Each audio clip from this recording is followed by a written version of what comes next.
So, might as well jump right in. We're in the gospel. I was going to say we're in the Sermon on the Mount. We are in the Sermon on the Mount. I just taught the Sermon on the Mount for our young adults. By the way, I don't want to call you. There is a young adults class, Laura, if you want to go in the back. They're studying Esther, which is probably cooler than studying the Gospel of Matthew. So Beth can show you where that is. Laura's just moved here. I'm sorry, I never do this, like calling out people that have visited, Some places you go, they do that. They say, "You're visiting, stand up. What's your name?" We don't do that here, but I did think she's moved here for her first job, and, she might want to get plugged in with the young adults class and do Esther. So, but we're in the Gospel of Matthew, and we're finishing up the Sermon on the Mount, which means basically half of it today because of the pace that we're moving in this class over the summer. Remember, just as a review, that Matthew is alternating back and forth between sections of narrative where he's telling stories about Jesus and then sections of teaching where he's just letting us hear Jesus' own words. And one of the things that we're going to try to focus on, myself and Michael and Robert over the course of the summer, is how Matthew is weaving these sections together, meaning that the themes of the stories will then lead into the themes of Jesus' teaching, or vice versa, that his teaching will somehow set up the themes that will be highlighted in the next section of stories, okay? So, for instance, we are right here in the Sermon on the Mount, the first of the 5 sections of Jesus' teaching in the Gospel of Matthew. And remember that we saw in the first 4 chapters the emphasis on a couple things. You could include other things as well. But 2 things that we highlighted was how Jesus is presented as the king. He comes from the line of kings. He is worshipped as a king when he is born. And John and Jesus both say the kingdom of heaven is at hand when they are introducing Jesus' ministry. The other theme that we highlighted in the first 4 chapters was the similarities between Jesus and Israel in the Old Testament. Remember, Jesus' family, because of a dream of Joseph, goes to Egypt to save their lives. They come up out of Egypt, and Jesus passes through the waters of baptism and then goes out into the wilderness for 40 days and goes through the similar temptations that the Israelites face in the wilderness, is successful, and then here in chapter 5 goes up onto a mountain like a new Moses and is going to deliver a new law of sorts to the people, okay? And so that is how we are reading, one of the ways we are reading the Sermon on the Mount. The Sermon on the Mount is about Jesus, the King, explaining the nature of his kingdom and the nature of the kingdom citizens. But the Sermon on the Mount is also a new law that Jesus is proclaiming, and we've talked some, and we'll continue to talk about what is new about what Jesus is saying and what relationship does it have to the law of Moses. And in particular, we were finishing up chapter 5, we were noticing this. And remember that in the second half of chapter 5, well, back up a little bit. Remember that in verse 20 of chapter 5, Jesus says that I say to you, unless your righteousness surpasses that of the scribes and Pharisees, you will not enter the kingdom of heaven. So that sets up then this discussion, contrasting the righteousness of the Pharisees and the righteousness that Jesus is promoting, or the righteousness of Jesus' kingdom, right? Well, I think we left off here with the oaths in 33 to 37. And you can see the basic pattern, right? We won't go back and review murder and adultery and divorce. But with oaths, here we see the pattern of how Jesus is explaining this contrast. He'll say, you have heard that it was said, and then he'll quote something from the Old Testament. In this case, you've heard that it was said, don't make false vows. It's a quote that we actually read the context of on Wednesday from Leviticus 19. Right? But remember that Jesus is not so much saying, okay, well, Moses told you this, but you can just throw out anything Moses said because I'm the new Moses. No, what Jesus is doing is saying, this is what Moses said, but this is how your teachers are twisting what Moses said to advance their own position or their own desire. So in this case, the Pharisees and the religious teachers of Jesus' day would look at that command in Leviticus 19 and say, don't break your vows to God. Okay, well, if I vow to God, then I have to keep it. I can't break it. But what if I vow on this other thing, What if you vow on the gold of the temple and not the temple? Or however they worked it out in their minds, some oaths you could break, and some oaths were binding. Well, is that what God intended in Leviticus? When God said in Leviticus, don't break your vow, was he thinking, don't break some vows, but break all these other vows you want? No, that's not what God wanted, because the result of that would be a society, a community where there would be, as we said, disharmony between people because you couldn't trust people's words. So Jesus instead says, let your yes be yes, your no be no. Anything beyond this is evil. Simple honesty and integrity is the force behind what is said in the law of Moses. Okay. Well, it goes on then to talk about revenge. We're familiar with this. The lex talionis is the Latin phrase, the law of the tooth. Eye for an eye, a tooth for a tooth. And the Pharisees took that to say, well, this is like, what's the word? Legal vengeance, right? I mean, the law says, well, you did something to me, I got to do it back to you. But Jesus says that's actually not what the law means and not how you should act in your personal relationships. By the way, if you went back and read Exodus 21 or any of the other passages that use this phrase, eye for eye, tooth for tooth, it's pretty obvious that what the law is talking about is not instructions for individuals in their own personal relationship. Okay? Eye for an eye, tooth for a tooth is a standard of justice that was supposed to be carried out by the authorities in any given community. That was the standard that they were. It's not about, oh, well, my neighbor stole an ox, so I just jump over the fence and kill one of his. And so Jesus says, instead, you seek the good of the one who has harmed you. Okay, they're borrowing, they're stealing from you, they're forcing you to do things. You continue to seek their good instead of, as Paul will say, right, responding with evil for evil and just multiplying evil and pain and sin in the community. Okay. And then finally, he talks about enemies. This is a tricky one because Jesus says in verse 43, you've heard that it was said, you shall love your neighbor and hate your enemy. Okay? And you're thinking like, oh man, the Old Testament said, love your neighbor, hate your enemy. Well, you go to Leviticus 19. We also read this on Wednesday. The law said to love your neighbor and to love your neighbor as yourself. It doesn't say hate your enemy. So again, I think this is an example of how the teachers, or religious teachers of Jesus' day, had taken love your neighbor, and they had added themselves, okay, well then by implication, it says love your neighbor, it doesn't say love other people, so hate your enemy. This is a harder one for me in terms of saying, oh, well, no, the law really wanted them to love their enemies.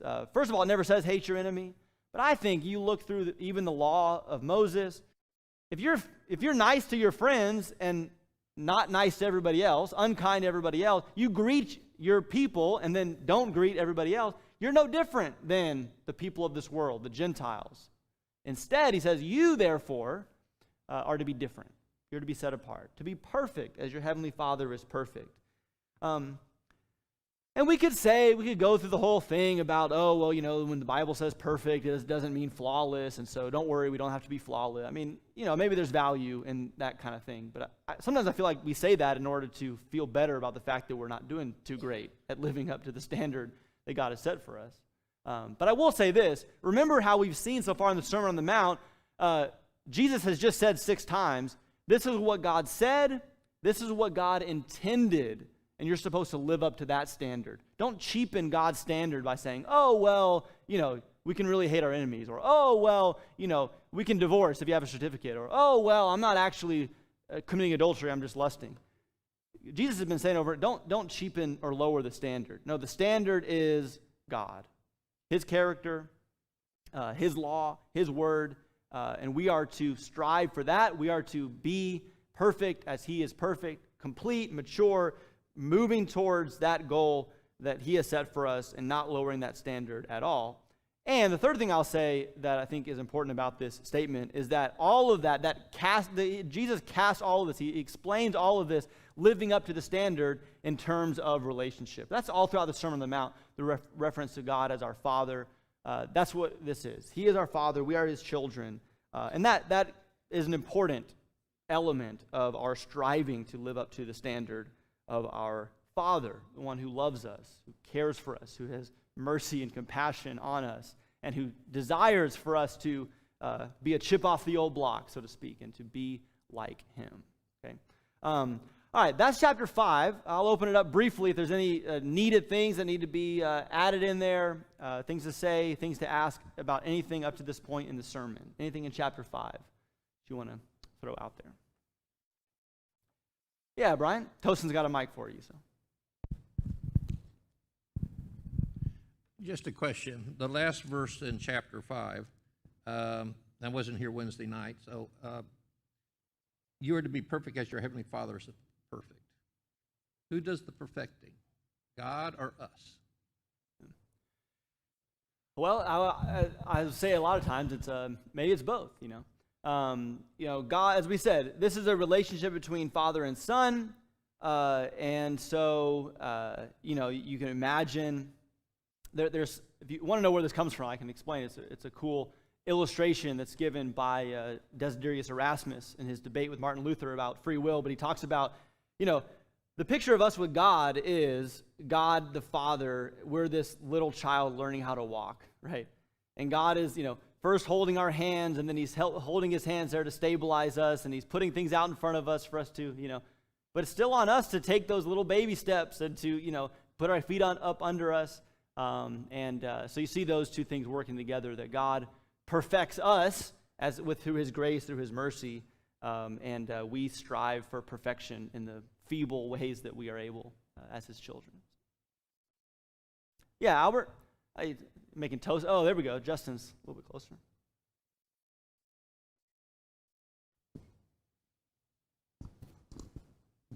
Yeah, as we jump into this and you see Christ starting his public work, I'm sure he's had lessons of smaller groups and all.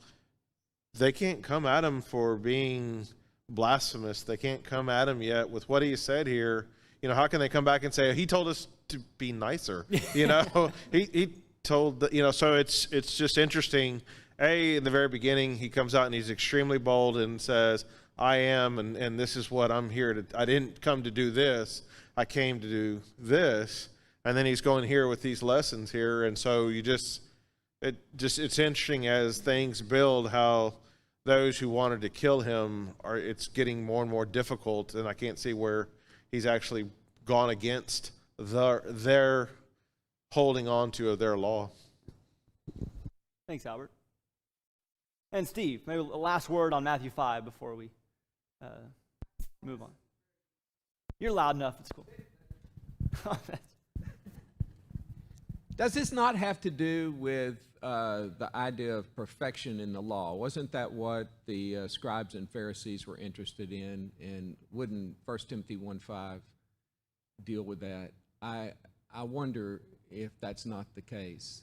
Is that this have to do with our perfection, or does this have to do with the idea that the Jews in some way felt like that they could have perfection in the law? And if you're going to have perfection in the law, then this is what you're going to have to do. So I think it is in some ways another way of saying what he said back in chapter 5, verse 20, that your righteousness must exceed the righteousness of the scribes and Pharisees. That perhaps, as you say, they were trying to achieve a certain type of perfection in the law, but it really wasn't perfection, because the reality was they were changing the laws and twisting things, maybe in order to make them feel like they could attain it if they lowered the standard, okay, or something. Right. And so Jesus is saying, no, they've missed it. They've missed the boat completely. There is a kind of perfection which is the emulation of the character of God, and that's what we're striving for and what he helps us to. Okay. Let's keep going here and jump into chapter 6. We read the whole sermon on Wednesday, but we will read this in pieces here just to have the text in front of us. And I know there were some not here on Wednesday, so let's just read this one section at a time and talk through it. This first section in chapter 6, 1 to 17, where he talks about, again, a contrast between doing your works of righteousness to be noticed or doing them for the Father. It says in chapter 6, beware of practicing your righteousness before men to be noticed by them.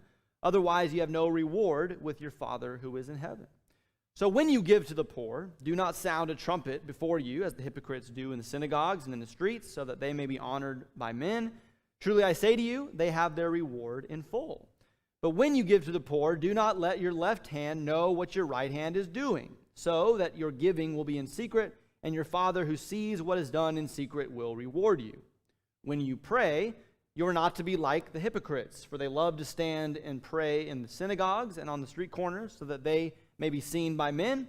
Truly I say to you, they have their reward in full. But you, when you pray, go into your inner room, close your door, and pray to your Father who is in secret, and the Father who sees what is done in secret will reward you. And when you are praying, do not use the meaningless repetitions as the Gentiles do, for they suppose that they will be heard for their many words. So do not be like them, for your Father knows what you need before you ask him. Pray then in this way: Our Father who is in heaven, hallowed be your name. Your kingdom come, your will be done on earth as it is in heaven. Give us this day our daily bread, and forgive us our debts as we also have forgiven our debtors. And do not lead us into temptation, but deliver us from evil. For if you forgive others, for their transgressions, your heavenly Father will also forgive you. But if you do not forgive others, then your Father will not forgive your transgressions. Whenever you fast, do not put on a gloomy face, the hypocrites do. They neglect their appearance so that they will be noticed by men when they are fasting. Truly I say to you, they have their reward in full. But you, when you fast, anoint your head and wash your face, so that your fasting will not be noticed by men, but by your Father who is in secret, and your Father who sees what is done in secret will reward you. Okay, I guess I should have been through verse 18, so there's a typo there. But here's the general rule, and we'll just explain this briefly and then give you guys a chance to talk amongst yourselves about some of the applications of this. But verse 1 lays it out, okay? Beware. In a world in which we are always, in view of other people, and our relationships make such a, significant difference in the ways that we live our lives, beware of practicing righteousness in order to be noticed, for the goal of being noticed, the goal of being seen. Because Jesus says, you will have no reward with your Father who is in heaven. Notice that's what he says in verse 1. He says, you will have no reward with your Father. In each of the examples, he says something a little bit different, which is basically the same. But he says, actually, you do have a reward. If your goal is to be seen by men, well, you'll be seen by men, and that will be your reward. But that's going to be it. No reward with your Father, according to verse 1. Right? And then there are 3 spiritual disciplines, we might call them, that he includes, that we should be engaged in, he says, when you do these things. But he is warning against the way that we do them and the motive that for which we do them. So giving alms to the poor in verses 2 to 6. Man, I got this all wrong. That's 2 to 4. And then prayer picks up there in verse 5 all the way down to verse 15. And then he talks about fasting in verses 16 to 18. And so what I want us to do is take a few minutes, and I think most everyone's sitting close enough to somebody else that y'all can discuss in small groups, as we've been doing. But talk about this, 2 or 3 minutes to discuss amongst yourselves, okay? How is it, in specific ways, specific actions, specific motives, how are we tempted now to fall into this trap of practicing righteousness to be seen by men? And then, how can we use Jesus' teaching here in Matthew 6 to overcome that temptation? Okay, so with the people that are around you, move if you need to get close to somebody, but discuss these 2 questions for the next few minutes amongst yourselves, and then we'll move on. Things that y'all talked about, but we don't quite have time for that, and the things Anita said are probably better than anything that y'all said, so I'm content with what I heard from Anita, getting her wisdom, so. But I think these are real things. I think this is an ongoing discussion worth having about, we need to be checking ourselves and thinking about not only the danger of practicing righteousness to be seen, but also how it is that we overcome that.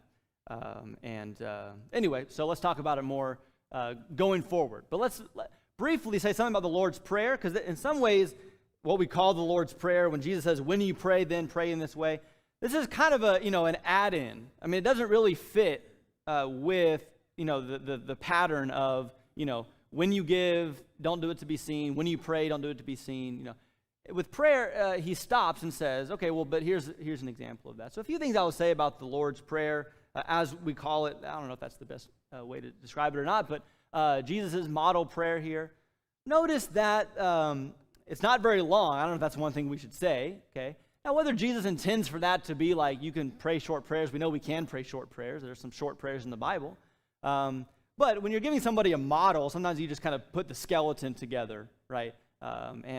So in this skeleton of a prayer that Jesus is laying out, simple prayer that he lays out, notice the primary concern is on God. And it begins, half of the prayer as he lays it out is praising God and surrendering to God and saying, God, your name should be hallowed or reverenced. Your kingdom come, your will be done. It's all about submissive attitude, submissive heart to God.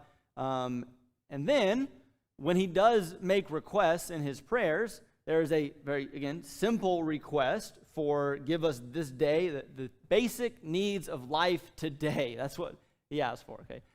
Not asking for all these things that are coming down the pike, all these things that we're wanting in the future. No, just today, give me what I need. By the way, I don't know if we'll have a chance to comment on it, but just maybe if you're a Bible, writer, draw a line between this verse here in the Lord's Prayer down to what Jesus says at the end of chapter 6 about seek first the kingdom, these things will be provided, each day has enough trouble of its own. And I think maybe those ideas are tied together in the way that we pray, just to trust God to provide what he needs, what we need today. And then there's a request for forgiveness, okay? But notice that request for forgiveness is tied in. It's inseparable from the forgiveness that we give to others. And then he finally prays that we would be delivered from evil, that we would overcome and not fall into temptation. So I think there would be a lot to say about this if we had the time, or we could talk more about how do we take these elements of prayer that Jesus lays out in Matthew 6 and make them our own prayer. Okay, well, let's keep going. Let's read the rest of Matthew chapter 6, starting in verse 19. Again, there's a mistake on the screen, but starting in verse 19, Jesus says, "Do not store up for yourselves treasures on earth, where moth and rust destroy, and where thieves break in and steal, but store up for yourselves treasures in heaven, where neither moth nor rust destroys, or where thieves do not break in and steal. For where your treasure is, there your heart will be also. The eye is the lamp of the body. So then, if your eye is clear, your whole body will be full of light. But if your eye is bad, your whole body will be full of darkness. If then the light that is in you is darkness, how great is that darkness? No one can serve two masters, for either he will hate the one and love the other, or he will be devoted to one and despise the other.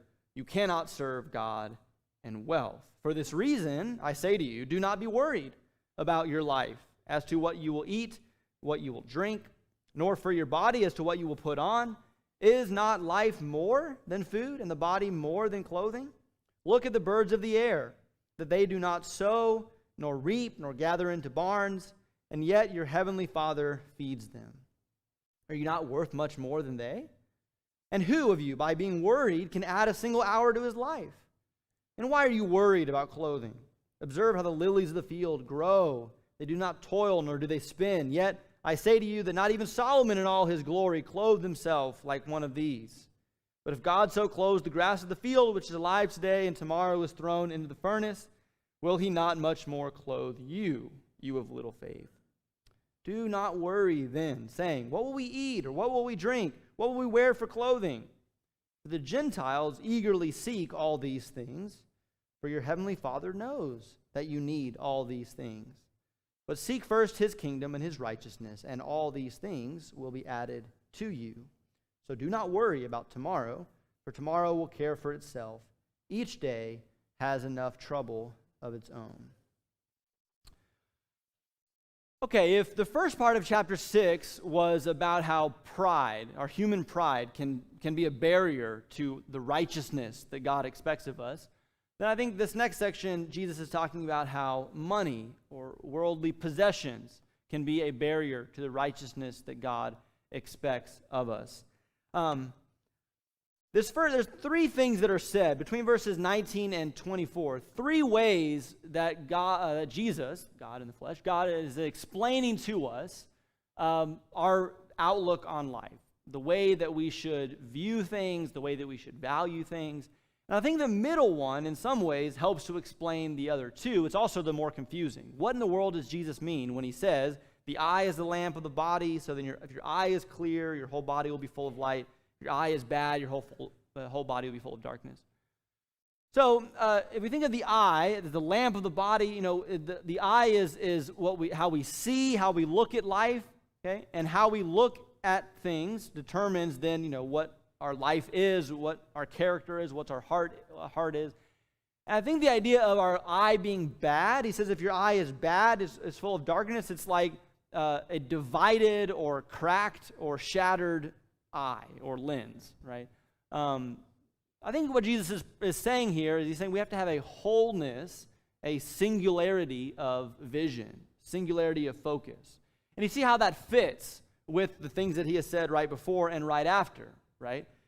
Store up for yourselves treasures in heaven, okay? Meaning on God's things, the permanent things, the things of eternal value. That's where we should be investing our time and our resources and our life, okay?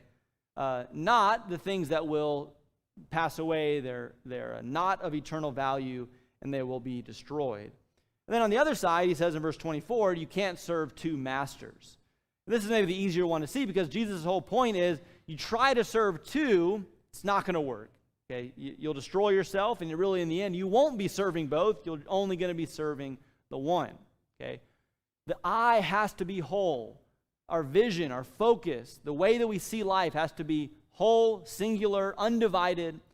We try to divide up our attention, divide up our heart, the things of material things, possessions, money, riches, temporary things, and God, then it's not going to work. You cannot serve God and wealth. And there's a lot of applications for us in a very affluent society that we can and should talk about, but it's interesting that for Jesus' listeners, the aspect of seeking worldly things, so to speak, okay, or serving money, is actually in the concern over the basic needs, okay, food and clothing. Right? This is a world much different than ours, where these things would not be so abundant that you could have a pantry and fridge with literally months worth of food at any given time in your house. Okay, these things are hard to come by. They're scarce. And Jesus talks about that when we worry about these things, whether we have little or much, the worry about these things is a symptom of our seeking after storing up treasures on earth or serving wealth. And so he says instead, seek God with a whole vision, and he will provide what it is that we need. We got a comment here? Is that Brent? Go ahead. Yeah, I was going to say, I think if we look at verse 22 holistically and the fact that he's talking to the Pharisees, right, just really wearing them out, he's basically saying to people, however you look upon people, right, is going to determine really what's in you. So when we look upon people, and let's apply it to today, if we're looking at people thinking that we're better than them, we don't see a soul, we don't see something that we should be really focusing on, and there's darkness in us, and that's just period, right? And when we look at people and we see that, hey, there's an opportunity to teach them about Christ, to show them, to help them, then you know that there's light within you. And so really it's interesting when you think about if somebody knows if they're walking in the light or walking in darkness, right? The Bible's clear that those who walk in the light have fellowship with one another, and blood of Christ cleanses us. So we can tell by our actions. Our words are one thing, our actions and how we think, right? And where our heart is something else. And he's really addressing that, because that was the source of the Pharisees' wrongness. They said one thing, but they looked and talked a different way internally. Thank you, Brent. Steve? This idea of vain babbling. We were studying prayer, for the camp and everything, and I ran across something that's interesting about that Greek word there, that Greek word for vain babbling. And basically what it means, as you boil it down, is blah, blah, blah. Okay? I think we need to understand that, as Brent said, this is a section about the heart. And if you look at all of these areas here, I mean, if you're somebody who stands up and prays a prayer to be seen of men, then everybody, believe me, you'll get what you want, because everybody's going to be saying blah, blah, blah, you know. But if you speak from the heart, which is what we try to teach these children, if you speak to God from the heart, you won't have to worry about being seen from men. You're going to be seen by God. Thank you, Steve. Let's keep going. I hate to cut you off, Brian, but we got to try to finish the best we can. And Dan, what time is the second bell going to ring? How much time do I have left? Okay, so 10 minutes, basically 10, 12 minutes. Brian, share your thoughts. That's more time than I thought I had. So. I was simply going to say that this is a concise and accurate summary of Ecclesiastes. This life is temporary, it's passing, and it pulls us away from God. Seek after that which is invisible. Seek after God. Seek after His will, and not other things that are passing and will be destroyed, but look for eternal life. And that's all I wanted to say. Thank you, Brian. And quick plug, we are studying Ecclesiastes on Monday nights via Zoom, so join us for that. Ecclesiastes chapter 3, I think, tomorrow. So maybe we'll play the song by the Byrds, for tomorrow. But Ecclesiastes 3, Monday night on Zoom. Okay, let's try to do chapter 7. This is the shortest of the 3 chapters, and we'll try to get through this so we can start with chapter 8 on Wednesday. Let's read the first 12 verses. By the way, verses that I have a hard time knowing how they all fit together. So maybe as we read, you can think, what's the common thread that Jesus is pulling through the things that he says here in the first 12 verses of Matthew 7. He says, "Do not judge that you will not be judged, for the way that you judge, you will be judged, and by your standard of measure it will be measured to you. Why do you look at the speck that is in your brother's eye, but do not notice the log that is in your own eye? Or how can you say to your brother, 'Let me take the speck out of your eye,' and behold, the log is in your eye? You hypocrite! First take the log out of your own eye, then you will see clearly to take the speck out of your brother's eye. Do not give what is holy to the dogs, and do not throw your pearls before swine, or they will trample them under their feet and turn and tear you to pieces. Ask, and it will be given to you. Seek, you will find. Knock, and it will be opened to you. For everyone who asks receives, he who seeks finds, and to him who knocks it will be opened. Or what man is there among you who, when his son asks for a loaf, will give him a stone? Or if he asks for a fish, he won't give him a snake, will he? If you then, being evil, know how to give good gifts to your children, how much more will your Father who is in heaven give what is good to those who ask him? In everything, therefore, treat people the same way you want them to treat you, for this is the law and the prophets." Okay, some ways I do think it is that final verse that is a conclusion not only of the section, but maybe even of more of Jesus' sermon. We'll talk about that when we get there. But Jesus begins, and again, the chapter breaks are not part of Jesus' sermon. He didn't send everybody away for a recess and then come back and say, new topic in chapter 7.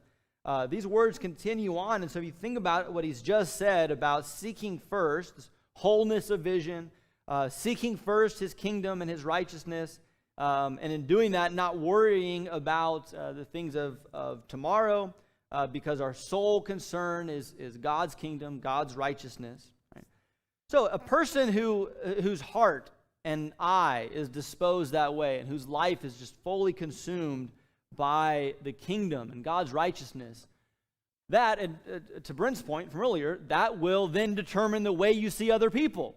Okay? Because when you look at other people, it will not be in a critical, judgmental way. By the way, we probably should talk a little bit what we mean by that. To be judgmental, I should say, pointing out a flaw or giving a criticism, okay, doing that is not equal being judgmental. Right? Jesus is not forbidding us from saying that something is wrong, or that somebody is doing wrong, or criticizing somebody, or pointing out error. Okay, Instead, you notice what he says is this kind of double standard of judgment where I am just thinking about the flaws in other people, and the flaws in other people are magnified, and my own flaws are like either they don't exist or they're minimized, okay? So the log that is in my eye is no big deal, but the speck in somebody else's eye is a huge deal, right? Jesus will say in another place, do not judge by appearances, but judge with righteous judgment. Another way that we do this, also I think to what Brent said earlier, is that we form judgments about people unfairly because we don't have all the facts. All we have is a general impression or things that we've heard, okay? And notice that he will say again in verse 12, we don't want that kind of judgment towards us, okay? We don't want people making those kinds of assumptions or prejudgments about us. So why would we do it to other people? Well, I think someone who is seeking first the kingdom and God's righteousness understands their own brokenness, going back to the Beatitudes, understands their dependence on God, and so they look at others with humility and with grace, and they don't judge in that kind of hypocritical or prejudicial, prejudging, judging on appearances fashion, okay? And then as it relates to our Father, out of this humility, out of this sincerity, we depend fully on him, and we ask, and we seek, and we knock. And for this person, the child of God, God as a perfect Father will give the things that are good for us. Maybe we should notice that God doesn't give all the gifts we ask for. God gives us good gifts. And who gets to define what's a good gift? Not me. Plenty of times I thought something was a good gift and it wasn't, or vice versa. But God gives good gifts to his children. And so in everything, this genuine, this sincere, this humble approach of, I understand what I need, I understand that I rely on God, I'm going to treat other people in that same way, with humility, with sincerity, with kindness, with grace. That, Jesus says, is the law and the prophets. Remember that back towards the beginning of the sermon, Jesus had said that he himself came not to abolish the law and the prophets, but to fulfill them. Jesus himself, we talked about this on Wednesday, Jesus himself fulfills the essence and the intent and the purpose of the law and the prophets that came before him. And in following Jesus, if we have this heart that he is describing and the connection of the thoughts and the words and the actions that are humbly seeking God and living out his love in our lives, then we too are fulfilling the message and the intent of the law and the prophets. So it could be that for the Sermon on the Mount, the summary of Jesus' moral teaching is right here in Matthew 7:12. In everything, therefore, treat people the way you want them to treat you. This is the law and the prophets. And it fits as well because Jesus then moves, I think pretty clearly, into his conclusion. You always know when a preacher's wrapping up, or at least you always know when you hope he's wrapping up. But he clicks to that last slide, or he says, in conclusion, or whatever. I think when Jesus says in verse 12, in everything, therefore, treat others the way you want them to treat you. This is the law and the prophets. Then starting in verse 13, from here to the end, we see how he is concluding, wrapping up his message. And so let's read it and talk about it before we close. He says in verse 13, enter through the narrow gate. For the gate is wide and the way is broad that leads to destruction, and there are many who enter through it. For the gate is small and the way is narrow that leads to life, and there are few who find it. Beware of the false prophets who come to you in sheep's clothing, but inwardly are ravenous wolves. You will know them by their fruits. Grapes are not gathered from thorn bushes, nor figs from thistles are they. So every good tree bears good fruit, and the bad tree bears bad fruit. A good tree cannot produce bad fruit, nor can a bad tree produce good fruit. Every tree that does not bear good fruit is cut down and thrown into the fire. So then you will know them by their fruits. Not everyone who says to me, Lord, Lord, will enter the kingdom of heaven, but he who does the will of my Father who is in heaven will enter. Many will say to me on that day, Lord, Lord, did we not prophesy in your name? In your name cast out demons, and in your name perform many miracles? And then I will declare to them, I never knew you. Depart from me, you who practice lawlessness. Therefore, everyone who hears these words of mine and acts on them may be compared to a wise man who built his house on the rock.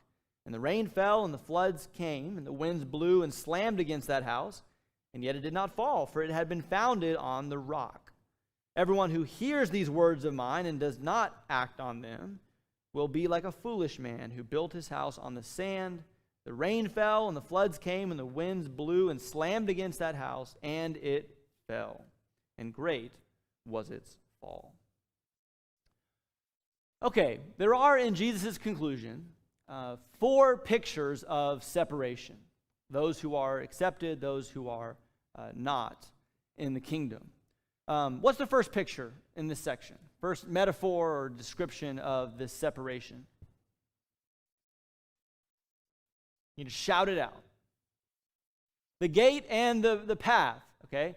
I don't know how much that is significant. It struck me when I was teaching the Sermon on the Mount before that he does talk about how there's a gate and then there's a way. And it's almost like the gate, you're looking for the gate. You ever been looking for a hiking trail or looking for a path? And, you got to find where it starts. First out, you got to find the starting point, okay?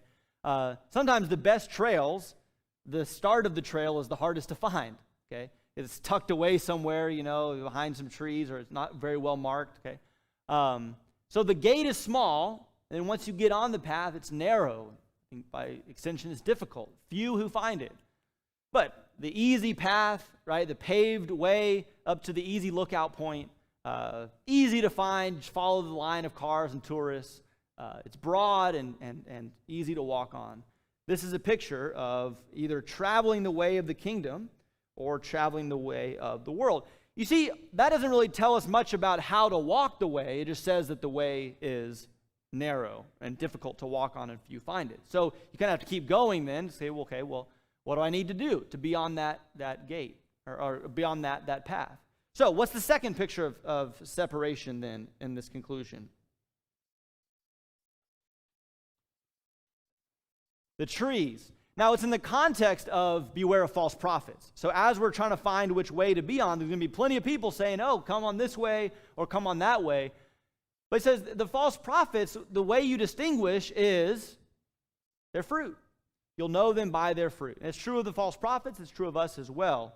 Jesus says a good tree bears good fruit. A bad tree bears bad fruit. And those two things don't mix. What does it mean briefly?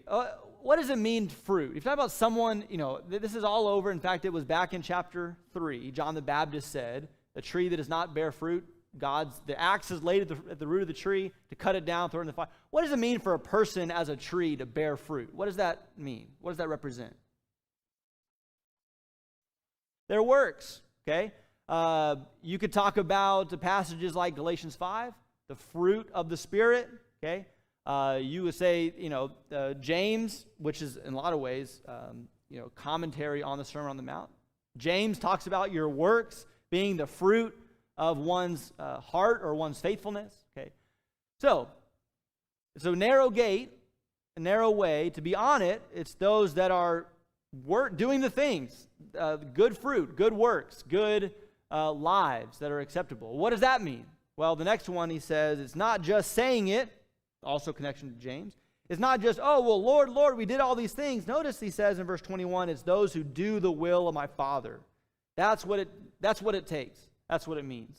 And finally, that is the final separation. Okay, we may miss this in the parable about the house on the rock and the house on the sand. Okay, because this is it. We want to build our house on the rock. Well, Jesus says, he who hears these words of mine and does them is the one who's building on the rock. He who hears these words of mine and does not do them is the one building on the sand. Just because we hear the word of God all the time in sermons and Bible classes and in our own study, that doesn't mean that we're necessarily building on the rock. He who hears these words of mine and does them, and obviously, most specifically, the things that we've read in the Sermon on the Mount. So let's hear and do. So we'll talk about how Jesus the reaction to Jesus' sermon and the next couple chapters of narrative on Wednesday. And the material is online, and we may still have a few booklets if you want one. Thank you, guys. Sorry for going a few minutes over.